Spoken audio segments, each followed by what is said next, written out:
Honorable Court that the important circumstantial and documentary evidence in this case makes a prima facie case against the criminal conspiracy as it fulfills the necessary ingredients of the same and against all the accused present in the instant case. The submission for the second sub-issue are as follows. Section 489B and 489C, Section 489B of the Indian Penal Code states the counterfeit currency notes or bank notes to be used as genuine. And Section 489C of the Indian Penal Code states possession of the counterfeit currency notes with the intention of using the same as genuine. Page are you reading, Mr. Counsel? Uh, Your Where, Lordship, I am read. yeah, where is your second submission which you are reading? Uh, One second, Your Honor.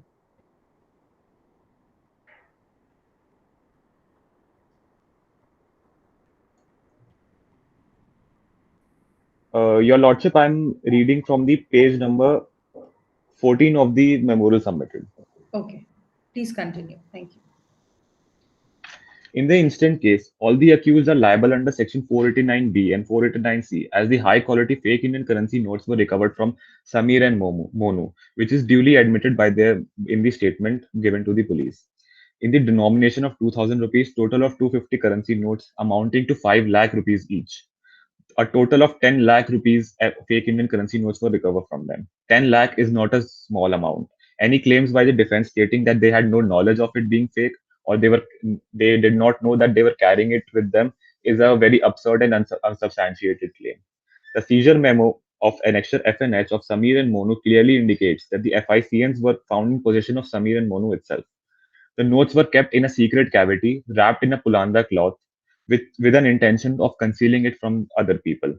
Hence, it is humbly submitted to this honorable court that the Samir, Monu, and Kalu Mama are liable under Section 489B and 489C of the Indian Penal Code, as prima facie evidence clearly indicates that all the accused had known about the fake Indian currency notes, as they were going to, and also they were going to use the same as genuine for the unlawful offences.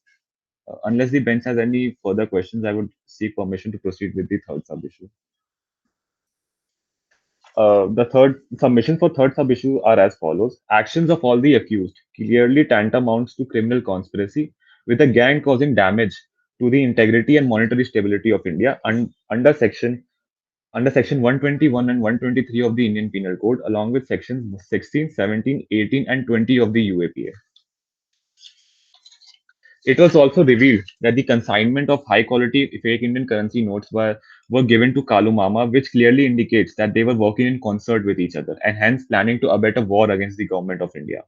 It was also revealed in the investigation that Samir and Monu were going to Pulwama to deliver the consignment to Peter, which in turn was to be used to carry out the said bomb blast.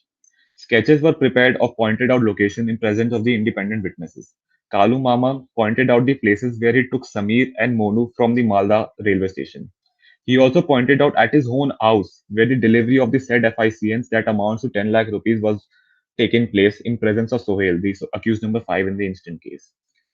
If the bench could please refer to the paragraph number 17.28 of the proposition.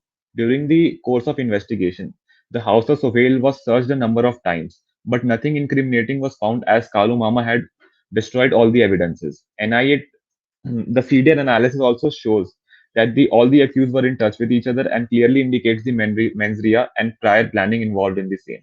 The prima facie evidences also suggest that all the accused had common intention to act against the government of India with an intention of causing damage to integrity and monetary stability of India. Hence, it is humbly submitted to this honorable court that the Samir, Monu, and Kalu Mama are liable under Section 121 and 123 of the Indian Penal Code, along with Sections 16, 17, 18, and 20, upon the charges of conspiring against the state. Unless the bench has any other further questions, I would request my co-counsel to take up the second issue. Much obliged.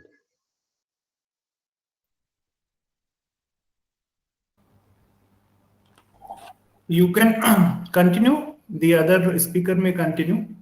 30 minutes are at your discretion without any indulgence from the court master. It is you how to divide it. May it please the court, I am the counsel representing the state. Over the course of next 12 minutes, I would be presenting the second issue raised in our written submission that put forth the argument of maintainability of the pieces of evidences put forth against the accused, as they are sufficient to hold them liable for the charged offences mentioned under section 120B, 489B, C, 121, 123, 201 of the Indian Penal Code and section 16, 17, 18 and 20 of the Unlawful Activities Prevention Act. May I seek the permission of the Honorable Court to address the bench as Your Lordship and Ladyship respectively. Much obliged, Your Lordship. My first submission is that the evidences put forth against accused 1 and 2, that is Monu and Samir, under section 120B, 489B and C, and the other aforementioned sections of the relevant act and code, as are sufficient to hold them liable for the crimes that they have committed.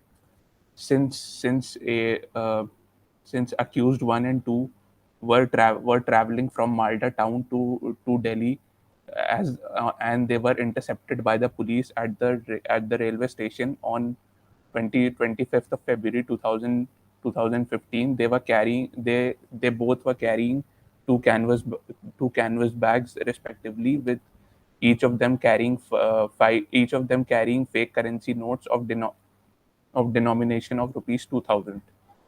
Counsel, how do you prove that? How do you prove that both the accused were carrying each bag? Is it a possibility that one of the accused was carrying both the bags and the other one was just accompanying him? How do you prove that? Your Lordship, the testimony provided in the charge sheet and the which testimony? Your Lordship, it has been mentioned in paragraph 16.1, where it is mentioned that they both were carrying 5 lakhs of IFCN notes respectively in different bags. But what has the prosecution done to examine as to whether each was carrying it, or was it one only carrying the entire thing? Much obliged, Your Lordship. In the search memo, has the accused anywhere admitted? Have both of them admitted that they were carrying it? No, Your Lordship. Then, therefore, that presumption cannot be taken from the prosecution. I can understand where the accused is admitted, categorically making a statement that the accused have not admitted. Were there any witnesses who were present when? Were there any witnesses present when actually the seizure took place? Yes, Your Lordship. There was an independent witness and a head constable present at the scene of the seizure. Where do you find that? So in Annexure F and in Annexure F and H. What is Annexure F? So Annexure F is the seizure memo of IFCN codes from the first accused, and Annexure X is the same for the accused second, that is Monu. So from the seizure memo, what do you gather? So that the second accused was carrying a maroon color bag, which contained 250 notes of high quality IFCN, and accused 1 was carrying a black color shoulder bag with the same denomination of IFCN money. Are the witnesses the same for both the seizures? For each of the accused, are the same witnesses who are making the statement, or are they independent witnesses for each of them? So both of them are independent witnesses mentioned in the respective seizure list. But the witnesses, what are their names? Who are the witnesses? The first is Mr. Ravi Kumar as the independent witness, and the second one is Head Constable Ram Kumar. No, they both are for the. I understand both of them are there for the entire this thing, but there are no independent witnesses as far as both of them are concerned. So you don't have a different set of witnesses for the first accused and different set of witnesses for the second accused. No, Your Lordship, but one of them is What an is the law? independent What witness. is the law on this? What does Supreme Court say as far as independent witnesses is concerned? What is the requirement? Is one witness sufficient witness, or do you need two witnesses? So the law says that there should be two or more independent witnesses at Which law the says that? section 100 subclause 4 of CRPC. Kindly read section 100.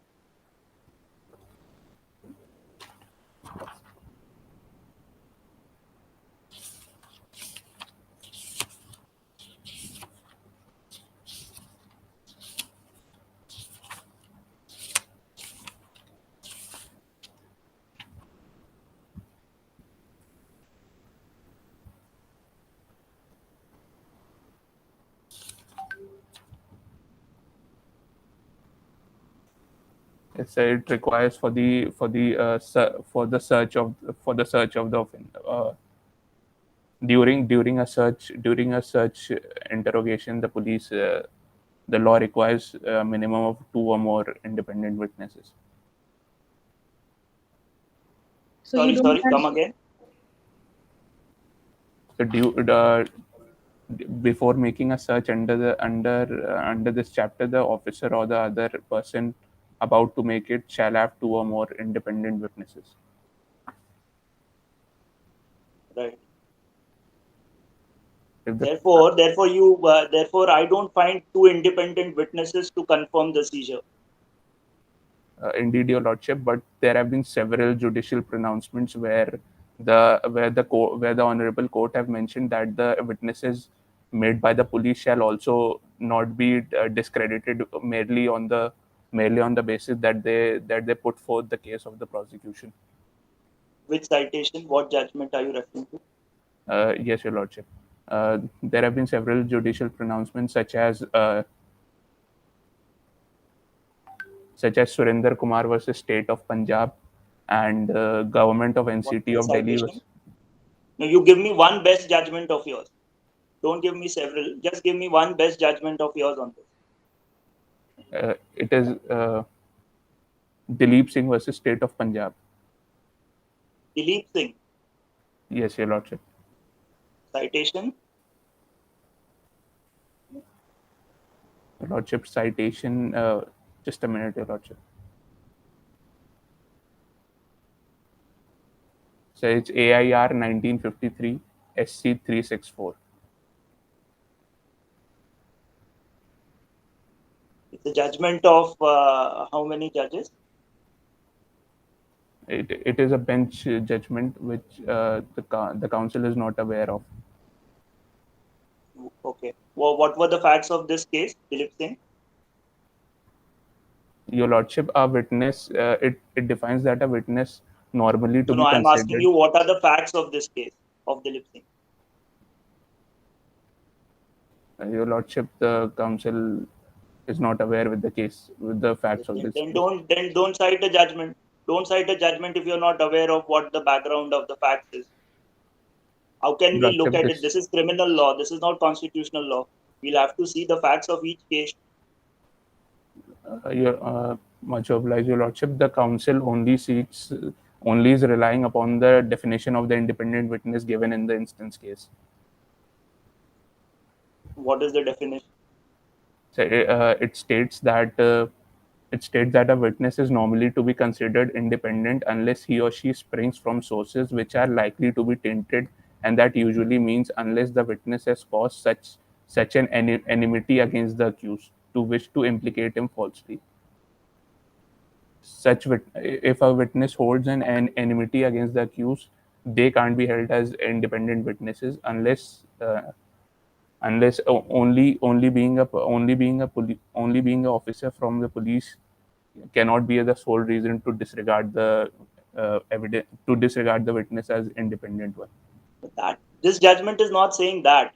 This judgment is not saying that you cannot disregard. It is only defining. You are only relying on it to say that what is defined as independent.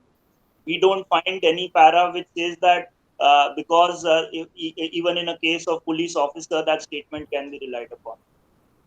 Show Your us any Lordship, findings in said judgment on those lines. Your Lordship, there is another case, Suresh versus State of 2010, Madras High Court 3744, where it has been stated that there is no reason to doubt the version of the police witness merely on the account that the prosecution case is set forth by the police witness. But this is the Madras High Court. What is the binding effect of a Madras High Court judgment on us? So it has been cited merely as a reference, which could be taken into consideration. Therefore, we don't find any law that you can indicate Supreme Court saying anything by which we are bound. So we'll just disregard this argument. We'll say that the witnesses are not independent, at least because there are no two independent witnesses. Unless you show us any law whereby we are bound to say that we must accept the evidence of a police officer as well to be a witness.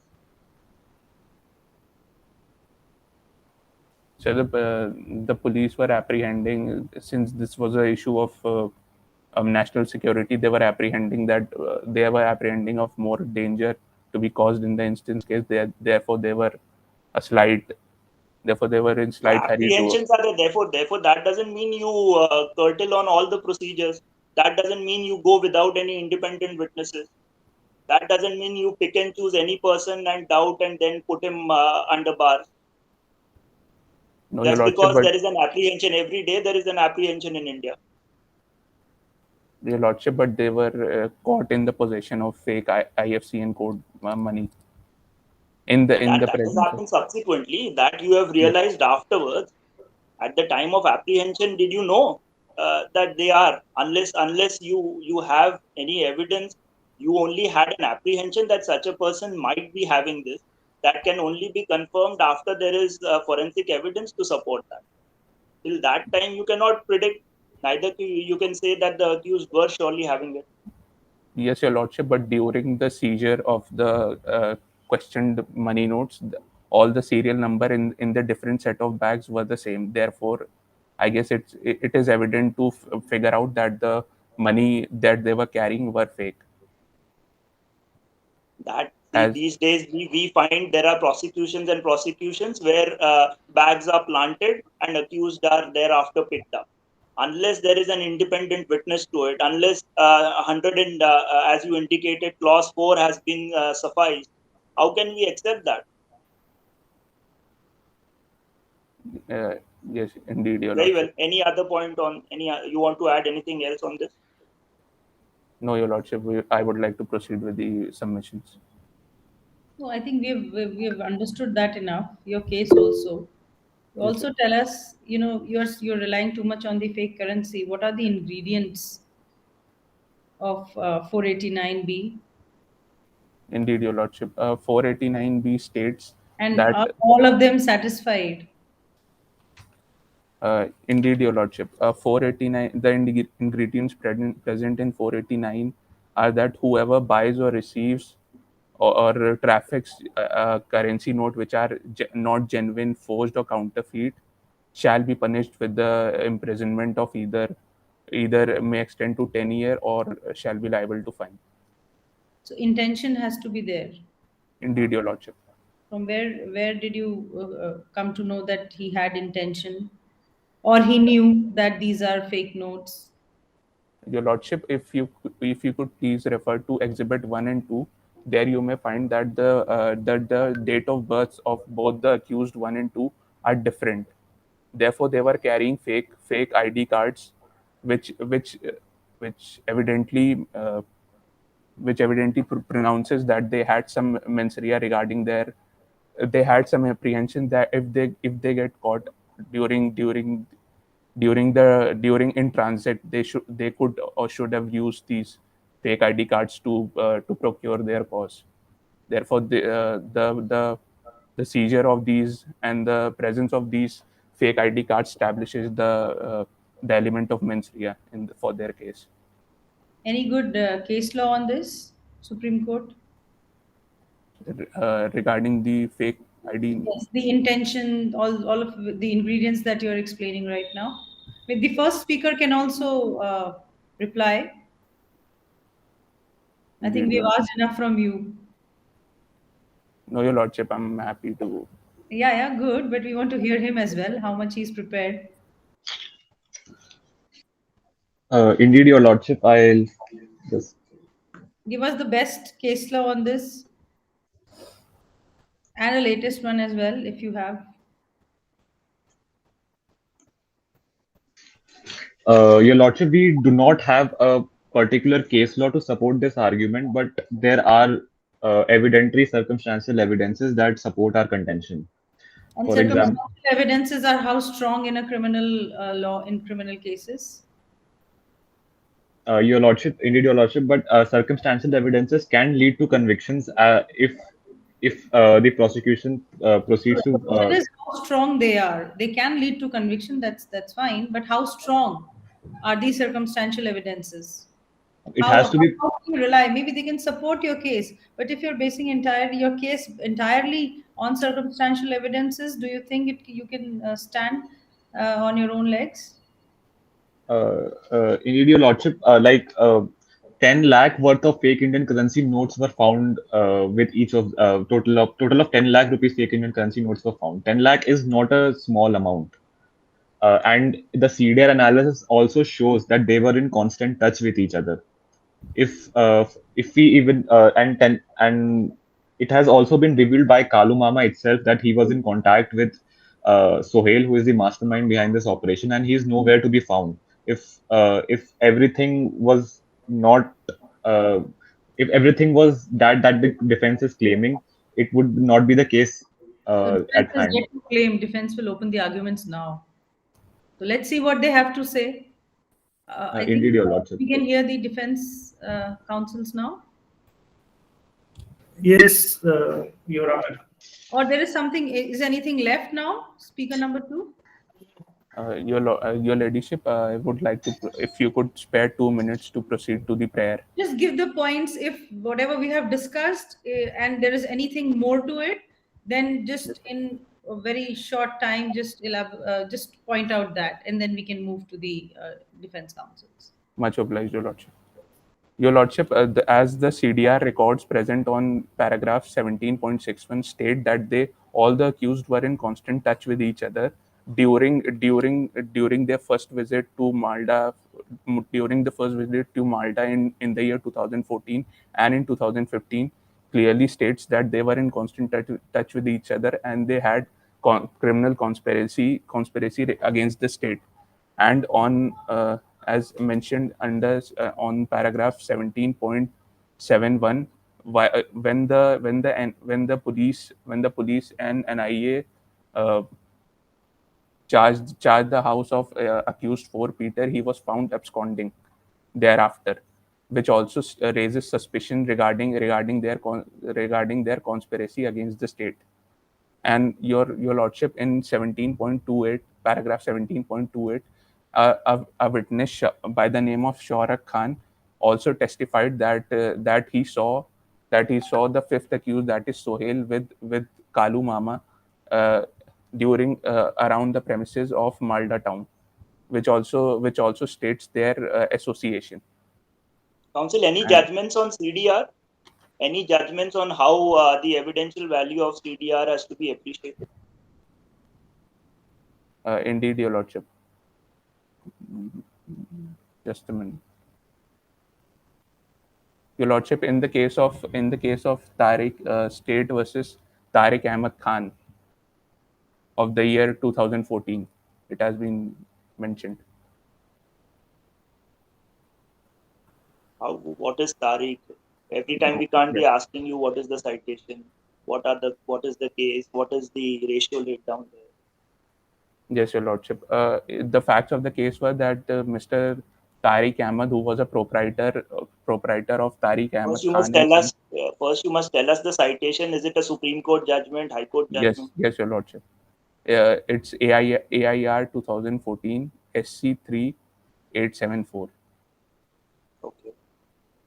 Yeah, tell us the facts. Yes, Your Lordship. So, as he was a proprietor of Tariq Ahmed Khan and Sons, he had various bank accounts of his aforementioned firm, and they were found several transactions into that account from various other individual accounts and organizations, and the money which was allegedly channeled into his account was facilitated for terrorist activities. Furthermore, thereafter, and furthermore, the bench convicted the accused under Section 17 and 18 of the UAPA Act, and the accused was also in direct contact with several of the of the depositors who deposited the money into his accounts. Therefore, the CDR records were also taken into consideration while passing the judgment. Very well. Thank you, Your Lordship. You can If just put in your prayers now. Indeed, Your Lordship. The Council seeks permission to proceed with the prayers. Wherefore, in the light of the issues raised, arguments advanced, and authority cited, may this Honorable Court be pleased to convict the accused, that is Monu, Samir, and Mama, for the offences of criminal conspiracy coupled with common intention against the state in relation to Section 120B of the Indian Penal Code, and for using of counterfeit currency as genuine and possession of the same mentioned under Section 489B and C of the Indian Penal Code. Lastly, convict the accused for the offences of conspiracy against the state to cause damage to the integrity and the monetary stability in relation to Section 121, 123 of the Indian Penal Code, along with Section 16, 17, 18, and 20 of the UAPA Act. And According further, to you on sentence, what should be the sentence that the prosecution is suggesting?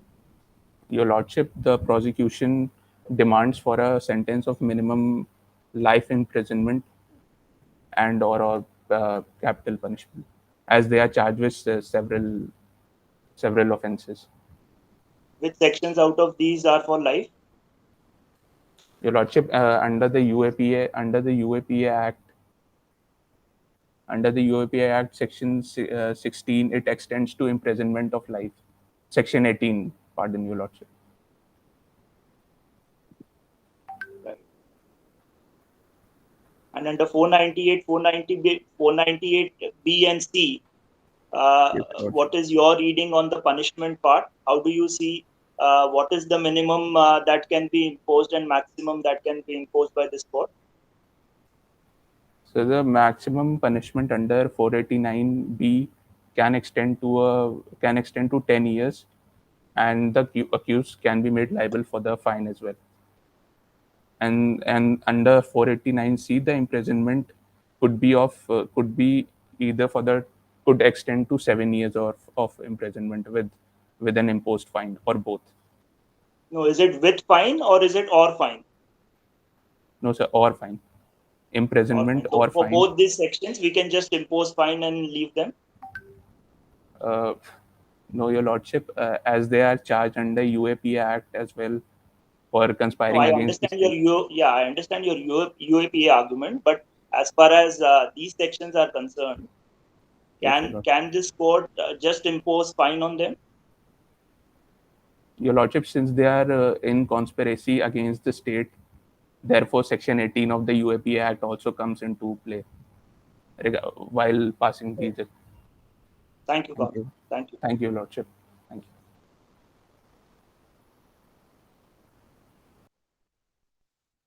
you. So, team We'll call one, upon the defense. Yes, Your Honor, please. Should I begin? Yes. Okay. May it please this Honorable Court, this is counsel appearing on behalf of the accused in the instant case of State NIA versus Samir and others for the purpose of trial before this Honorable Court. I am speaker number 1 from Team Code 537. The counsel seeks permission to address the bench collectively as Your Lordships. Yes. Good morning, Your Lordships. If Your Lordships are well versed with the facts, counsel seeks permission to proceed with the issues. Yes. Much obliged, Your Lordship. Your Lordships, in the present matter, there are 4 main issues at hand. For the next 14 minutes, counsel will be dealing with the first and the second issue, and my co-counsel will be dealing with the third and the fourth issue. Council would be moving ahead with the first issue at hand, that of whether the sanction required to take cognizance of an offence under Unlawful Activities Prevention Act 1967 has been taken or no. Your Lordship, the Council humbly submits that under Exhibit 4, the District Magistrate has accorded sanction under Section 7 of Unlawful Activities Prevention Act 1967, hereinafter referred to as UAPA, to launch prosecution against Samir, accused number 1, and Monu, accused number 2, under Section 16, 17, 18, and 20 of UAPA. However, Section 7 gives no power to the district magistrate to accord sanctions under UAPA to launch prosecution. The central government, through Section 45, has the power to accord sanctions for the prosecution of any person under UAPA. The Council submits that Section 7 of UAPA solely talks about prohibition of funds of terrorist organizations declared unlawful under Section 3. Furthermore, this power only lies with the central government and not the district magistrate. Hence, Your Where do Lordship, you without... get, what provision supports you on that? From on where do you what... get that only central government has the power? Your Lordship, Section 45 of UAPA. Yeah, can you read that? Yes, Your Lordship, just a second.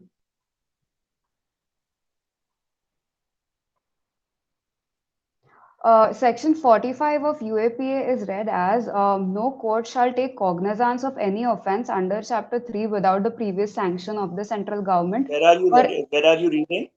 For our benefit, where are you reading? I'm sorry. In your memorial, have you quoted anywhere the provision? No, Your Lordship, I've not quoted it. I think just page 10. Page 10 of your memorial. Okay. You have quoted there. Yes, Your Ladyship. Thank you so much. You are not aware of your memorial. Your junior has prepared it. No, Your Ladyship. I was actually reading it from a separate document which I've prepared for the section. So I was not, I didn't remember the memorial as such. I apologize. Okay. Should I? Yes. No court shall 45. take cognizance of any offence under Chapter 3 without the previous sanction of the central government or any officer authorized by the central government in this behalf. And subsection 2 says that under Chapter 4 and Chapter 6 without the previous sanction of the central government or, as the case may be, the state government, where such offence is committed against the government of a foreign country without the previous sanction of the central government. Shall I move forward? So any officer authorized by the central government can also include the district court. Your Lordship, it specifically mentions the central government. So sticking to there is an or to it. Sorry. How do you read clause 1? There is an or to it. There is an or any officer authorized by the central government. We'll take it that it was authorized. Why should we doubt that? Your Lordship, even unless if we you show do us any precedents which say that where Supreme Court has taken a decision and decided to hold that the district court does not have it. Your Lordship, also, Your Lordship, I apologize. I don't. Council does not have any Supreme Court judgment as such. Okay. Yes, Your Lordship. So moving forward with the submission, Your Lordship, without the sanction of the central government, the court cannot take cognizance of an offence under UAPA. However, for the sake of disproving the evidence against the accused under UAPA, defense will eventually further the arguments under UAPA. You will have to go by that because we don't accept that. We presume there is a sanction. All right, indeed, Your Lordship. Your Lordship, the defense will now move on to show how the evidence is relied upon by the prosecution, like the CFSL report, the search and seizure memo, etc., are not admissible in court. Your Lordship, stating the first one, that is the CFSL report submitted, which was used for proving the notes allegedly found in the possession of the accused as high-quality FICNs. The Council submits that the National Investigation Agency, hereinafter referred to as the NIA, has failed to annex the report along with other documents, and consequently the reliability of the same cannot be confirmed.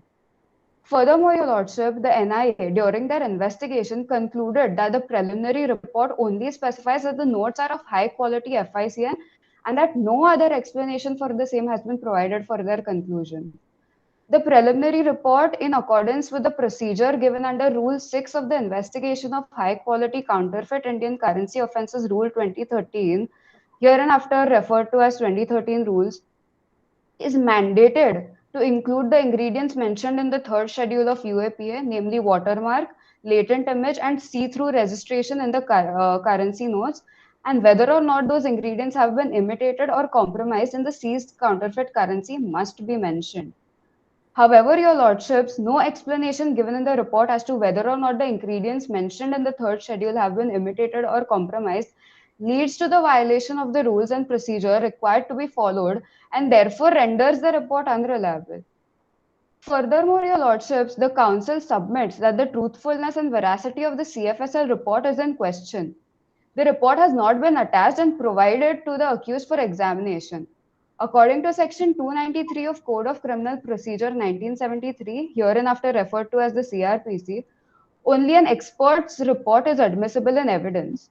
The Council submits that due to the report not being attached at all in the documents for evidence and the expert not even being examined as a witness to confirm the report, two important questions arise. A, whether or not the report in question was in fact given by an expert, and B, whether or not the prosecution is withholding evidence.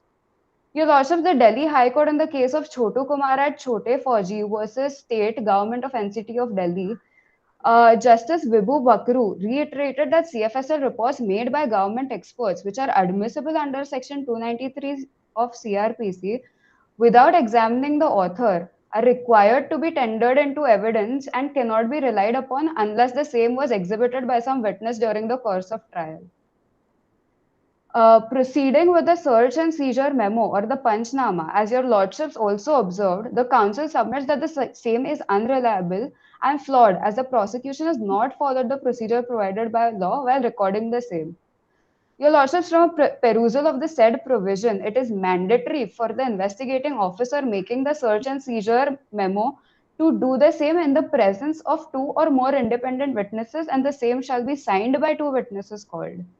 It is submitted that the search and seizure memo of Samir, that is accused number 1, and Monu, accused number 2, given in Exhibit 3, includes the signature of not two but only one independent witness, namely Ravi Kumar. Similarly, the search and seizure memo of Kallu at Mama, that is accused number 3, is signed by a single independent witness named Shyam Kumar, and the second witness is of the Bengal police, namely Shona Kumar. Since the search and seizure memo doesn't follow the procedure established as provided by Section 100 of CRPC, it renders the search and seizure memo inadmissible and unreliable evidence in the court of law. Tell us something, whether the accused has taken any objection at the earliest point of time to say that this procedure is not being followed. Did the accused say that there are no independent witnesses? Did he raise any objections there and there? Your lordships, accused being of a poor or not a good background, they will not have the basic idea of basic procedure that needs to be followed by law. This needs to be satisfied by the investigation agency or the police conducting the investigation. Is there any provision whereby the prosecution is bound to explain all this to the accused? Under the UAPA? Under the UAPA, no, your lordship. Under the CRPC? CRPC council is not aware of it, your lordship. Then therefore, if they are not bound by it, if you're saying, you yourself are saying that the prosecution is not bound to tell them what is the procedure. They have taken one independent witness and one a constable who's a government officer. Yes, your lordship. Telling the accused about the procedure that needs to be followed is a separate issue. What counsel here is trying to say that the special police who is supposed to know the law and know the procedure needs to follow the procedure that has been laid down under our law, that is CRPC. And if they are not following it, then the evidence through which they have then the evidence that they have got is not admissible and unreliable in a court of law. Any judgments to support on the procedural part? Your What is the drill Lordship, the that we judgment follow? is not required because the section itself is enough to prove this. The section And 100 there is no CR. requirement of Supreme Court, you are saying? There is no There is a requirement of High requirement, Court. of course, there is a requirement of precedence, and of course, there's a requirement of Supreme Court judgments, Your What is the Lordship. rule of proceedings? Your Lordship, the Supreme Court has the highest precedence, which follows, High Court follows that, and then the other courts. And therefore, you must support your submissions with some judgments to indicate how the procedures have lapsed. We understand what the bare provisions provide, but anyways, to proceed ahead. Yes, Your Lordship. Your Lordship's proceeding with the third procedural lacuna, that of the charge sheet being filed much later than the prescribed period. Ordinarily, the maximum period for detention during the course of investigation without a charge sheet or a challan being filed would be 90 days in terms of Section 43D of the UAPA 1967. Prior approval of the court is required for an extension from 90 days to 180 days, which has not been taken by the investigation agency. Your Lordships, in the present case, the period comes to an end on 26/5/2015 after the arrest, which took place on 25/2/2015, which in turn leads to a delay of 177 days with respect to when the charge sheet was filed. The council further contends that even after the re-registration of the case on 11/5/2015 with the NIA by order number 26/2015, there was a delay of 102 days in filing the charge sheet, which is contrary to and in clear violation of the procedure provided under UAPA in pursuance of Section 43D.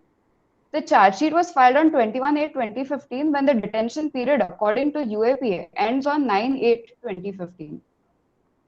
Your Lordship, the Council humbly submits that the Special Police as well as the NIA have miserably failed to follow procedure provided by law at not one but multiple facets, which can lead to setting a dangerous precedent of serious abuse of power, ignorance of law, and thus endangering personal liberty. Your Lordship's baseless arrests following no procedure can lead to concentration of undisputed power in the investigating officer, which could further lead to abuse and failure of due process. Your Lordship, Council has put forth enough procedural lacunas which, if all taken together, render the investigation unreliable and puts a question on the genuineness of the same. The legal maxim, falsus in uno, falsus in omnibus, means false in one thing, false in everything. It is submitted that the first and primary evidence, that is the search and seizure memo, is not reliable and faulty. Therefore, the conclusion drawn from the other evidences produced throughout the investigation are not reliable. Moving ahead, Your Lordships, it is alleged that accused number 1, accused number 2, and accused number 3 were using and possessing high-quality counterfeit notes, thereby making them liable under Section 489B and 489C of the Indian Penal Code 1860, hereinafter referred to as the IPC. The key ingredients, as mentioned in 489B, are 1. The note in question is a currency or a bank note. 2. It was forged or counterfeited. 3. The accused sold to or brought from or received it from any other person. 4. That the accused knew or had reason to believe it to be forged or counterfeit. And 5. Intention to use the counterfeit currency notes. Your Lordships, in order to charge the accused under Section 489B, all the 5 ingredients need to be proved. The Council humbly submits that none of the ingredients are satisfied. Your Lordship, it is Council's contention that on the basis of the arguments above, that the preliminary report of the CFSL proving the notes to be high-quality counterfeit notes is inadmissible and unreliable. There is no other evidence to prove that the notes were in fact high-quality Indian currency notes, and thus the second and one of the most essential ingredients of an offence under Section 489B is not satisfied. The third ingredient, or Lordships, that of the accused selling, bringing, or receiving from any other person the notes in question, the Council submits that there is absolutely no proof that the prosecution has brought forward that the notes were in fact found with the accused other than the search and seizure memo, which has been rendered unreliable as proven by the Council earlier. The fourth I think you can ingredient... just shorten your arguments now. You've exceeded your time limit. Yes, Your Ladyship. If I could get an extension of 3 minutes, maybe. No, not now. We'll ask you questions. Maybe then we will need that time. Please conclude. All right, Your Ladyship. The Council's conclusion is that the fourth and the fifth ingredient are not satisfied either, and thus there was no possession at all, and charges under Section 489 B and C cannot be used to convict the accused. Furthermore, Your Ladyship, your charges under Unlawful Activities Prevention Act have been invoked against the accused. However, the Council submits that according to Section 45 of UAPA, as mentioned earlier, there was no sanction. However, Your Lordship, one of the most important ingredients of Section 15 is the intent of an accused to cause an act, which would amount to terrorism. However, and the second ingredient is that the currency should be high quality Counsel, counterfeit currency. we would like to hear the other one now. We've understood your points. Yes, Your Ladyship. Thank you so much.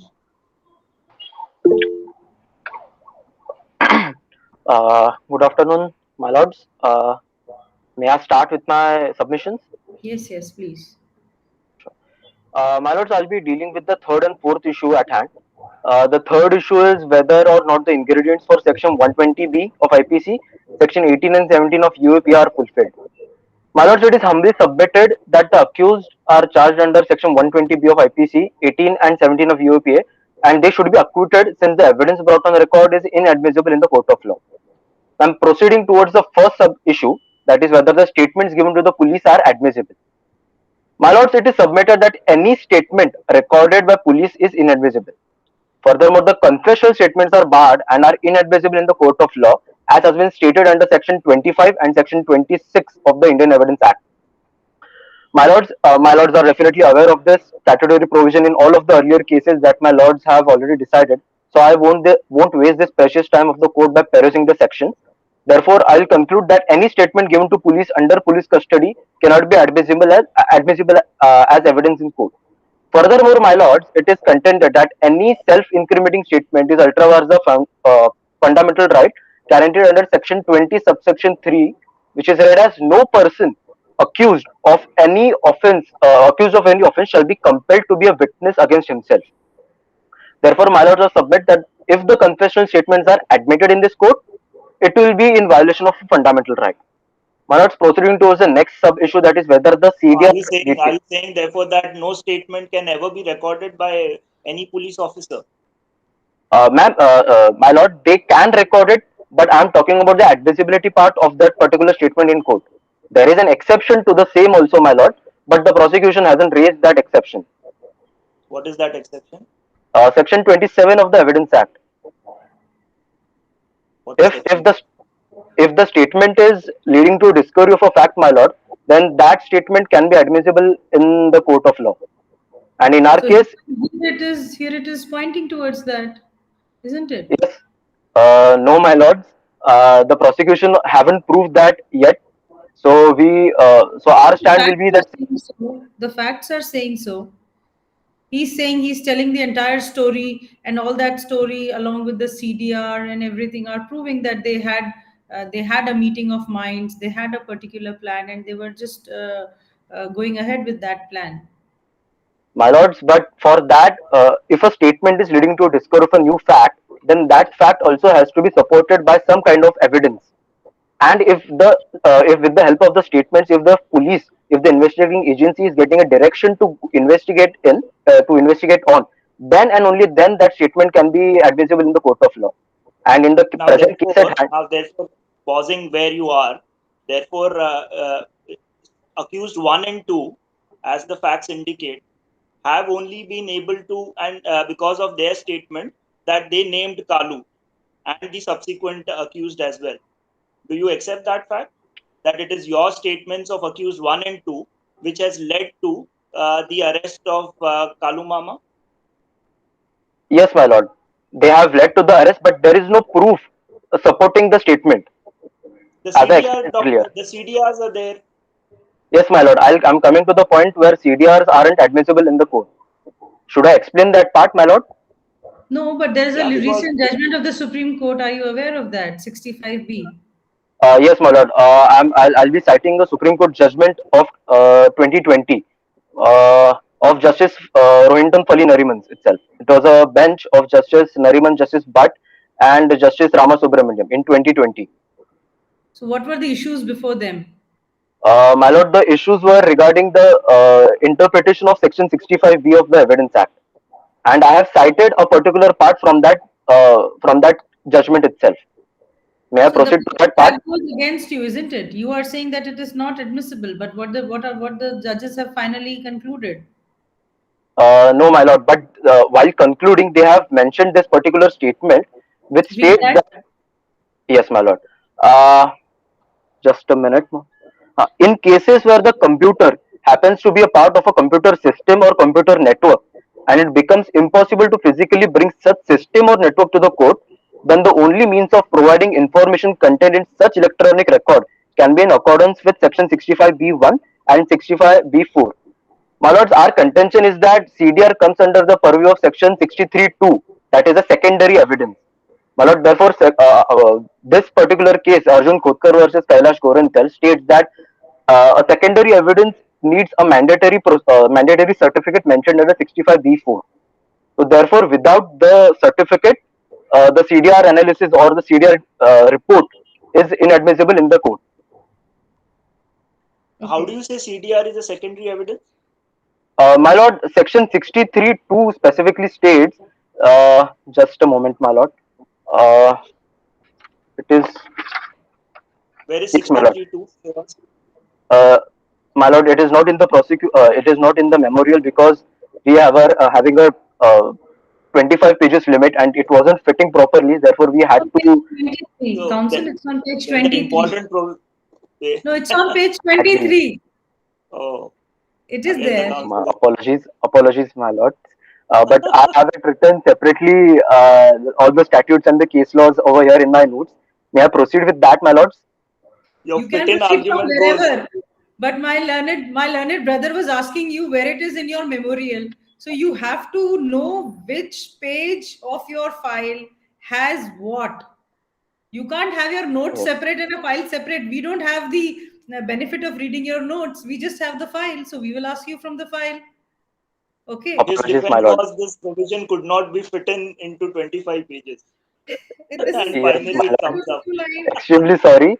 In real life, my lords, this is not the rule, so it can be done. But since for this No, memorial, we have we had. rules. We have rules relating to pleadings, especially in Supreme Court. We have to restrict ourselves when we are writing synopsis and list of dates and everything. So we have to be really crisp and clear. So whatever is the Absolutely, madam. limit that has been given, you have to, and in any which way you have produced it. Just that you didn't know about it. So it's Apologies, my lord. Apologies. page Should I 23. proceed with my Sister, submission? Sister Judge has read your memorial much carefully than you people have. Apologies, my lords. So should I continue with section 63(2), my lords? Yes, yes. Yeah, section 63(2) What page? specifically states that copies made from the original by mechanical process, which in themselves ensure the accuracy of the copy, and copies compared with such copies. My lord, this particular subsection states that CDR analysis comes under this purview because since the networking company is a system of computers and a network of computers, the whole system cannot be brought to the court to as an evidence. These are CDRs from the mobile. These are CDRs from the mobile. We are not concerned with computers here. Absolutely, my lord. But the networking companies work on the basis of a system of electronic devices and not one single electronic devices. Arjun Khotkar's case, my lord, the judge has specifically stated that if a single electronic device, if the original source of the device is available, then that source uh, can be used as an evidence without the What certificate. is the original source here? From a mobile this thing, what is the original source and what is the secondary source? The system of the computer, the system of the technological. I'm not aware of that, my lord. But You're not aware, this therefore that argument absolutely is false. no That apologies, you my lord. cannot apply 63(2) to a mobile CDR. Show us any No, judgment. Show us any judgment where 63(2) has been applied to a mobile CDR. my lord, the CDR of a phone location. The CDR is basically location of the phones, and this has been recorded in the computers and the system of the networking company. So since the system cannot be brought to the court, my lord, that has to be copied into something else. You are And not that aware of the procedures of the technology. Show us anything. Show us any literature on that. no, my See, lord, you're I'm not. assuming things. You're assuming things. Whenever in criminal law we are having an argument that has to be supported one by law or by judicial precedents, preferably Supreme Court if you can. And then only, and especially you're talking about technology. First is that you have to explain. You just can't simply say that because I feel it would go into 63 2, therefore I am saying this. You show us the process, then maybe we can come to a conclusion. But just you citing the same will not make it true. I mean, Apologies, we my are lord. not convinced. We don't think that it will come under 63.2. What do we do now? My lords, if you allow, then I'll try to explain it further, or else if you are willing me Maybe to asking me to move further. a researcher can do that research and you can proceed with your arguments. We will ask him later on. Absolutely, my lords. Absolutely. I'll move on towards my next contention. That is next sub issue. That is whether the charge of criminal conspiracy is proved or not. My lords, the meaning and ingredients of criminal conspiracy, which is punished under section 120B, are given in section 120A. And the ingredients are first that I'm aware of 120B very well. Just tell us what are the circumstances which you would like to correlate with 120. Just substantial on the factual aspects. absolutely, my lords. My lords, the should I okay, I'll prove the ingredients with the help of the facts, my lords. The first ingredient for a charge of conspiracy is two or more persons agreeing to do or cause an act to be done. My lord, there is no evidence to prove the same. Meeting of minds to commit a crime is the most important ingredient of the section, which is also not fulfilled. My lord, the NI has levied charges on the basis of the CDR, and my lord, I have already tried proving that CDR is not admissible as proven earlier, my lords. My researcher, our team's researcher, will get back to that aspect, my lords. My lords, the Honorable Supreme Court, in its decision in Kiritipal versus State of West Bengal, my lords, they have stated that frequent phone calls among the accused some days around the date of murder. This is a case regarding section 302 and criminal conspiracy together. So, What my is the lord, apologies, my lord, you are not audible. what is the citation, sir? How do we read these judgments without the citation? 2015-11 SCC 178. Unless you say that we need not read all that, then you can just carry on. Absolutely. My lord, Justice Bhanumati in this case, this is a Supreme Court's judgment itself, my lord. Justice Bhanumati in this case has stated that frequent phone calls among the accused some days around the date of murder and the recovery of some vehicles, the telephonic calls and the recovery may raise suspicion against the accused, but mere suspicions by itself cannot take place of proof, my lords. My lords, it is humbly submitted that the circumstantial evidence used by the prosecution is not backed by reliable evidence. The charges of criminal conspiracy against the accused are on the basis of the confessional statements given to the NI in their custody and the CDR, which again was proven inadmissible. It is further submitted that the circle of the alleged criminal conspiracy isn't complete, my lord.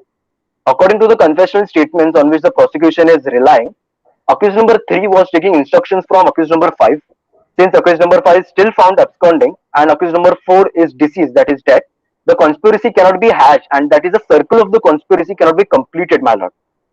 It is humbly submitted that since the prosecution is relying on inferences drawn from inadmissible evidences and have miserably failed to provide any reliable evidence to convict the accused under section 120B and section. By your argument, will conspiracy be seen on the date when we are deciding this case, or will the conspiracy be seen on the day it was hashed and maybe the offense was committed?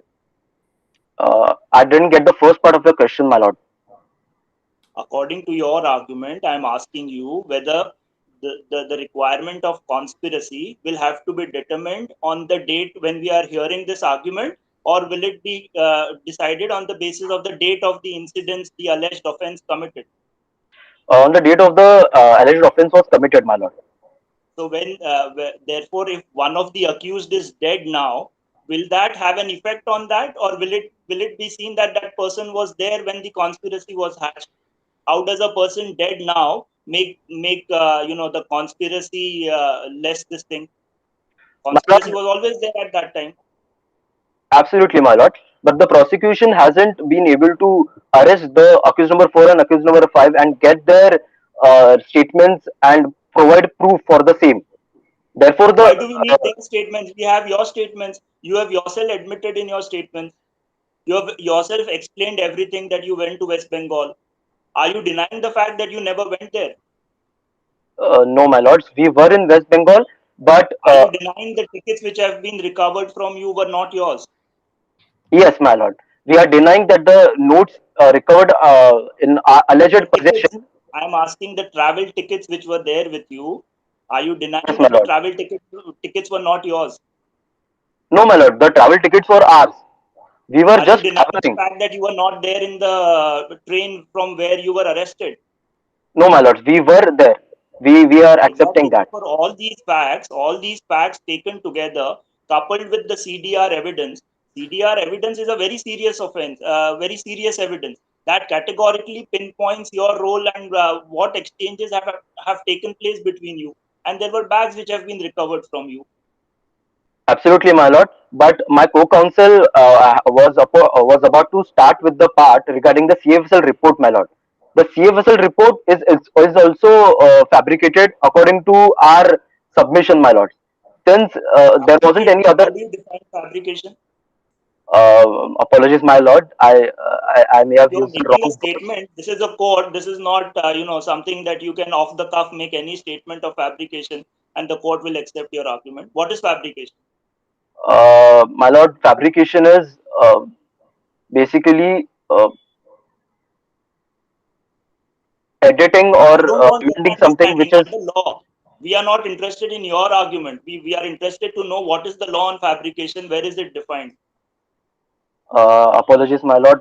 I am not aware of that right Then now. I please don't don't have it make with any me right now. statement that you want to make. You can't doubt the evidence of the prosecution just by making such statements without backing of any law, as my learned sister judge has indicated. You must indicate what is the law, what are the judgments on that. You can't just call Yes, a my lord. report a fabricated document. Show us Yes. any law where Supreme Court has said that in such circumstance, the report of the FSL will be termed as fabricated. No, my lord. I apologize for the same, my lord. But my co-counsel had cited a case stating that if the CFSL report is not annexed and if it is not examined during the trial, then a question can be raised regarding the admissibility of that particular evidence. Therefore, that counsel is a procedural aspect, whether procedures have been followed, not followed. But as far as the authenticity, as far as the genuineness of a document is concerned, you cannot, suddenly just make a statement to that effect. Anyways, proceed ahead. I apologize, my lord. My lord, should I proceed to the next sub issue regarding section 17 of UAPA? Maybe you can just very briefly touch, because I think your time. Absolutely, absolutely, my lord. Absolutely. I know we are time bounded. Absolutely, my lord. My lords, the accused have been charged under section 17 of UAPA, which is punishment for raising funds for terrorist act. My lord, it is contended that since there isn't any terrorist act committed by any of the accused under section 16, read with section 15(3) of UAPA, as already been proven by my co-counsel, this section cannot be successfully applied on the accused since the section says. So we wait till the actual act happens, and then only you can be convicted. My lords, the prosecution haven't submitted or annexed any of the bank account of any of the accused, my lord. Therefore, since since there isn't any evidence pointing out the same, it is our stand, my lord. It is our submission that the offence hasn't been committed under section 17 of UAPA. These are very serious offenses, counsel. Do you understand that? And of course, Absolutely, my lord. after the act is committed, the law will take its own course. That's a separate thing. But suppose if the police has nabbed you down before the offense, so is it something less, or you shall be punished with the same, the same terms or no, How do- or we should not punish you because the offense is not committed. This is a little, I mean, going haywire. My lords, though it is our contention that since there isn't any evidence supporting the contentions of the prosecution, therefore the section hasn't the ingredients of the section cannot be fulfilled, my lord. Therefore, the charges, What is the ingredient of section 15? section 15, my lord. Yes. Just a moment, my lord.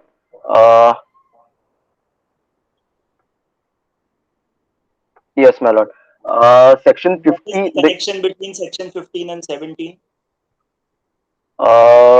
My lord, there isn't any connection to section. The Terrorist Act basically is the connection between both the sections. The section Right. 17 Therefore, is what is section 15? Let's read section 15. absolutely, my lord. Should I read the whole part or the part pertaining to our case, my lord? Your choice. We are asking you to time read the bound. section. If you want to read it, read it. Abs- Otherwise, leave it. Apologies, my lord. Whoever does any act with intent to threaten or likely to threaten the unity, That's all. integrity. Likely to threaten. Likely to threaten takes care of everything under it. Absolutely, my lord. Absolutely. Now, how do you explain your conduct in terms of having in possession of these many high value currencies with you? Assuming that these are assuming the FSL reports and everything is we reject all that, but the fact remains that there was a bag, both of you had bags, and the bags had high value currencies with you. How do you deny that fact? How do you explain the currency being taken with you in such high values with you? My lord, it is our contention that we didn't have the possession of such notes.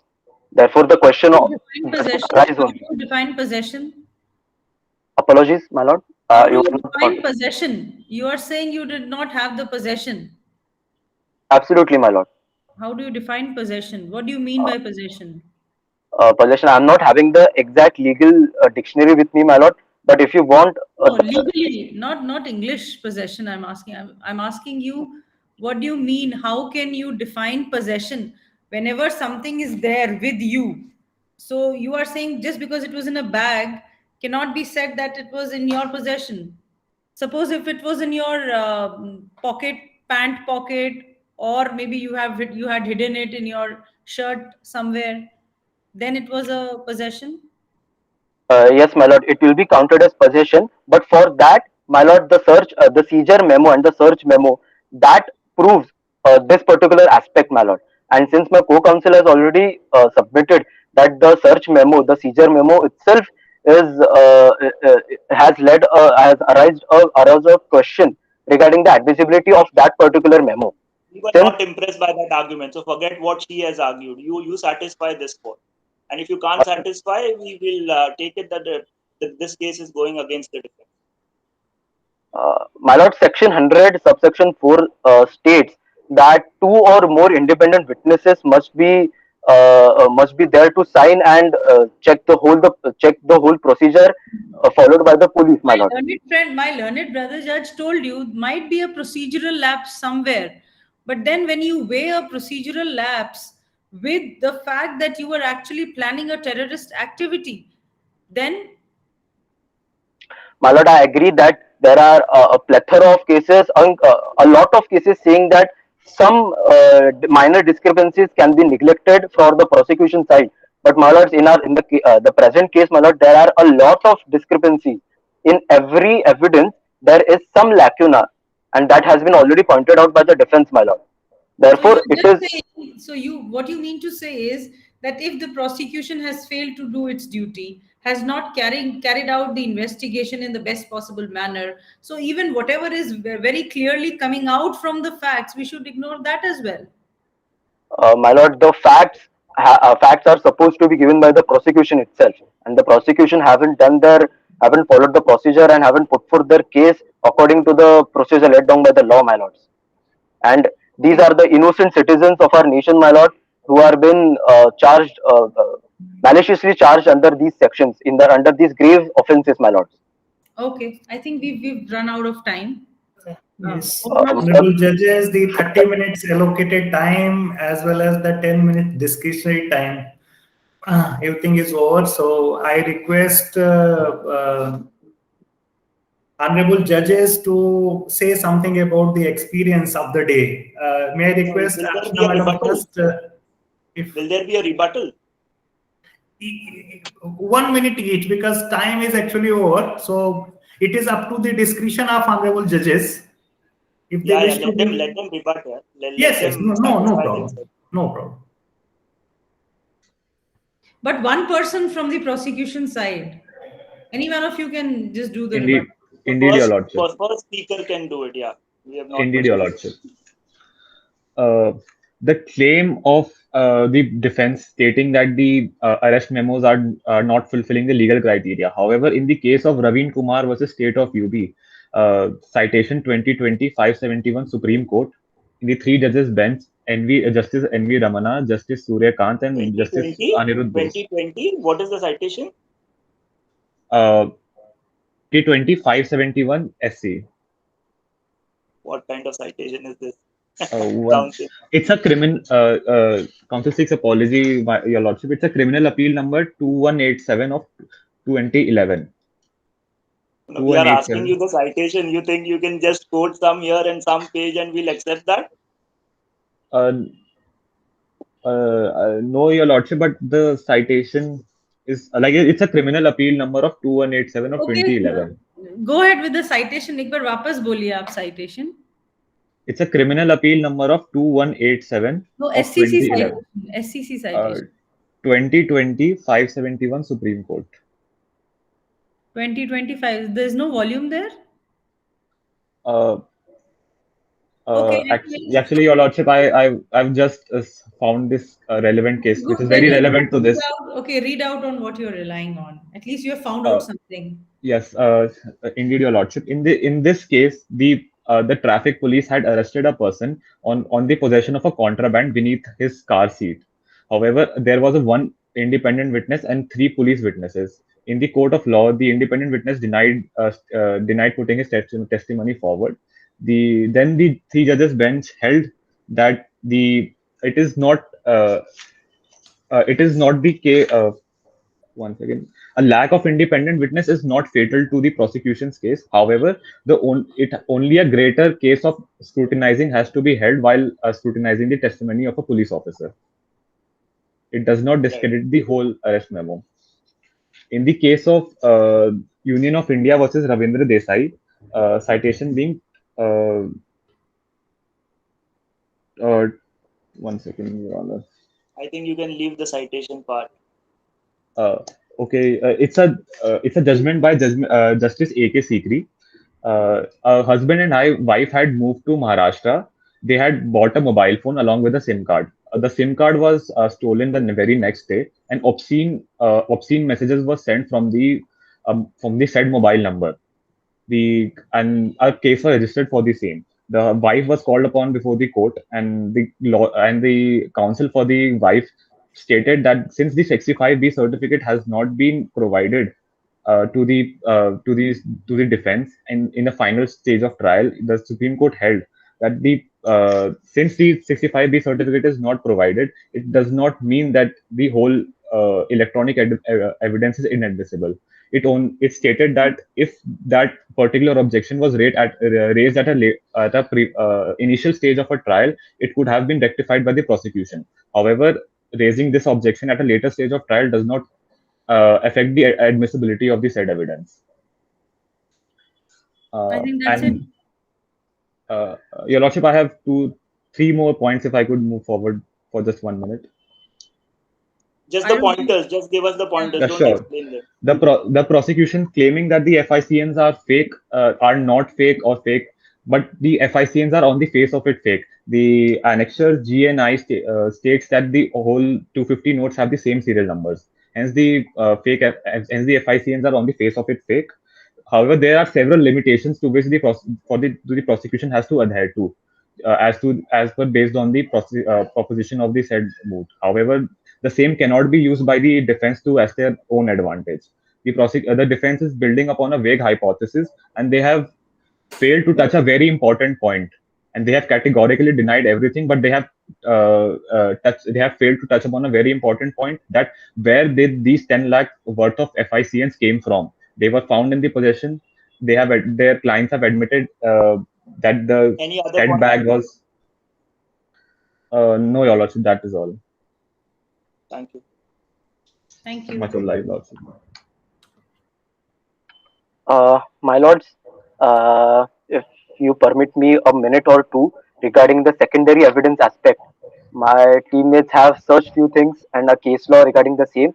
If you permit me, I'll just take 1 minute of your precious time, my lords. Yeah. Please do that quickly in a minute. Yes, absolutely, my lords. My lords, in the case Anwar PV versus PK Bashir, 2014 10 SSC 473, my lords.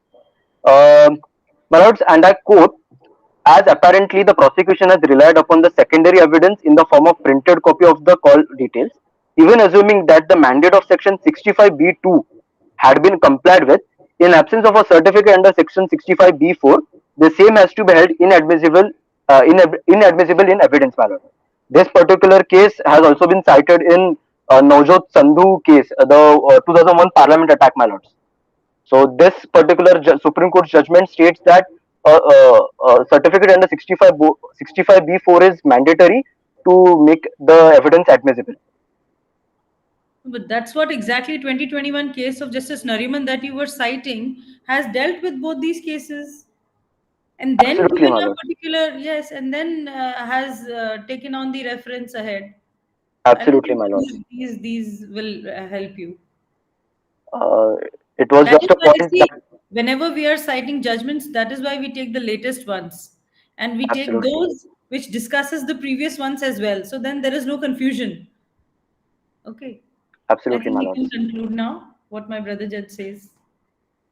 No, that's it. Thank you. Obliged, my lords. Thank you. Thank you so much, participants and honorable judges. And now may I request the honorable judges to say a few words about the experience. And first, I would like to request Archana ma'am to say a few words about the experience of the day. Well, I don't know. Ours was very good. These people, what they're thinking inside, because I think I don't know, but we really grilled them. But this was nothing what we are being grilled when in courts, and you have to stick by what you're saying. And well, practicing in Supreme Court, there are certain things that the judges want in a particular manner, and that has to be there. So whenever some question is asked, where is it, where is that, you have to be really really well versed with your file.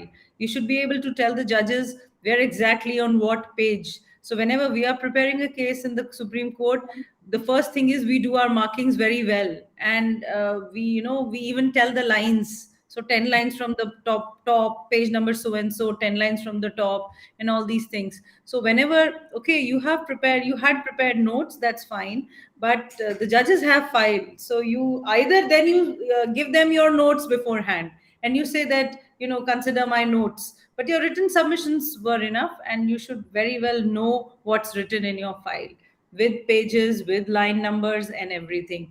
And when you are citing a law, please be very careful that it has to be the recent law. And Supreme Court, you can cite high courts, that's okay, but it's always better if you are citing Supreme Court, because when you are citing high courts, then you have to see whether that particular case went up to the Supreme Court. What did the Supreme Court do then? This still holds the ground or not, or it has been overturned, so many other things. So instead of going to that confusion, it's better that you, and I think we have all the so many judgments that are there, and they explain each and every facet of law. So that is my take. You guys were very good. You were thorough, I can say that. And I enjoyed myself. Over to Nachiketa Now ji. I request Nachiketa sir to say a few words. Yeah, thank you. No, everyone did well. Good job done. We generally, I at least have done it the tough way, because I've learned it the tough way. I've been to Stetson, SFs, I've been to Bar Council Moot. So this is the way you actually learn. I can see you people made an effort after our queries to find judgments. So that's very important. Where I think you can still improve is you need to anticipate what queries would come, because your best points are known to us, that's there in the memorial, and the judges will obviously grill you on your weak points. So how well prepared are you on your weak points is really matters, and therefore that is very important. Plus your judgments. These days, every court wants supporting judgments to substantiate your argument. And wherever there's a new technology, a new subject, obviously the judges, on real terms as well, the judges are not that conversant of the new technology. You can always support that with material and show how it has to be read. So a bit more of research will really add on to your cases, but still you people were very calm enough. You've argued, both the prosecution and the defense has made a good effort on your argument. All the best to you for your future answers. I was having a feeling that the participants are before a typical Supreme Court bench. I mean, final argument matter. We would like to see the researchers also coming on the screen who were there for the prosecution, because a lot of effort goes into by the researchers, and they are usually not appreciated. Can we have the researchers also on the screen? They are there on the screen. I can see them. Maybe. Yes, sir. Team code 520. Yeah, if you speak, you will come. Yes, sir. I'm on the screen. Good job. Well done. Thank you so much, sir. So, in my first initial moods, I was there always as a researcher, and the researchers are poorly never appreciated for their efforts. So a good job by the researchers. Next rounds, you will have to be coming as speakers now. So all the best to you. Thank you, sir. Thank you, ma'am. Thank you, sir. Thank you. Thank you, sir. Thank you so much. Thank you so much, ma'am. Thank you. Thank you, ma'am. Thank you, sir. The WhatsApp group that created for the purpose. Okay, email or WhatsApp group, whatever way. Now we will send the markings then there. Yes, please. Okay, thank you very much. Thank you. It was a pleasure. Thank you. Same here, Thank ma'am. you. Same here, sir. Thank you, sir.